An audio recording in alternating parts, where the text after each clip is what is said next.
대한항공과 아시아나 합병 과정에서 연일 악재가 이어지고 있습니다. 유럽연합이 두 회사 간 합병이 경쟁을 제한할 수 있다는 우려를 낸 데 이어 미국 법무부가 소송 제기를 검토하고 있는 거로 알려졌는데요. 취재기자 연결합니다. 윤혜리 기자. 네, 경제부입니다. 미 법무부가 두 회사 합병을 막기 위해 소송을 제기하는 방안을 고려하고 있다고요?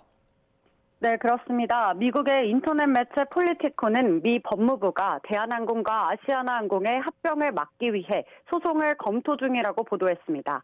두 회사 간 합병이 미국과 한국 간 화물과 여객 운송 경쟁에 해를 끼칠 수 있다는 이유에서입니다. 만약 소송이 제기될 경우 미국 정부가 외국 항공사 간 합병을 막기 위해 소송을 내는 첫 사례가 됩니다. 이에 대해 대한항공은 소송 여부는 전혀 확정된 바 없고 미국 매체가 소송 가능성을 제기한 것일 뿐이라며 우려를 일축했습니다. 그러면서 LA와 뉴욕 등 주요 노선에 신규 항공사들이 계속 진입하고 있고 앞으로도 경제 환경이 조성될 수 있다는 점을 강조해 기업 결합 승인을 받을 수 있도록 최선을 다하겠다고 강조했습니다. 앞서 유럽연합에서도 두 항공사 기업 결합이 시장 경쟁을 제한할 수 있다는 우려를 냈었죠.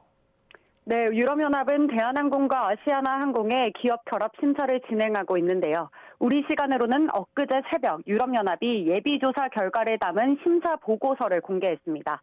이 보고서에는 두 회사가 합병할 경우 한국과 프랑스, 독일, 이탈리아, 스페인 간 4개 노선에서 승객과 화물 운송 서비스를 제공하는데 경쟁이 위축될 수 있다는 우려가 담겼습니다. 또 대한항공이 유럽과 한국을 오가는 가장 큰 규모의 항공사가 되면 다른 경쟁 업체들은 충분한 대안이 될 수 없어 결국 항공권 가격 인상이나 서비스 품질 저하로 이어질 수 있다고 부정적인 의견을 냈습니다. 대한항공은 유럽연합 측에 오는 6월까지 이런 우려를 해소할 수 있는 시정조치 방안을 제출해야 합니다. 유럽연합의 2단계 심사 결과는 오는 8월 3일 발표될 예정입니다. 대한항공 입장은 어떻습니까?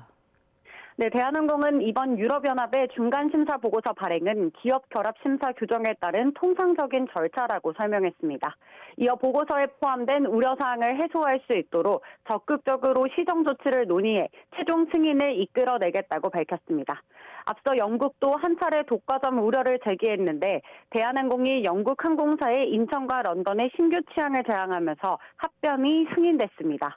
대한항공은 지난 2020년 11월부터 아시아나 인수합병을 추진해오고 있습니다. 한국을 포함한 14개 국가의 기업 결합 신고를 했고 현재 필수 국가인 EU와 미국, 일본의 승인이 남았습니다.